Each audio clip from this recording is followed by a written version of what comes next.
உடல் என்ன, உயிர் என்ன, உறவென்ன, உலகென்ன, விதி என்ன, விடை என்ன மனமே. ஓடும் நதியெல்லாம் கடலோடு, உடலெல்லாம் மண்ணோடு, உயிர் போகும் இடமெங்கே மனமே.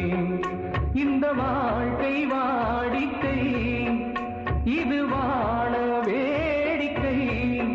இன்பம் தேடி வாழும் ஜீவன் எல்லாம் தவிக்குது, துடிக்குது. உடல் என்ன, உயிர் என்ன, உறவென்ன, உலகென்ன, விதி என்ன,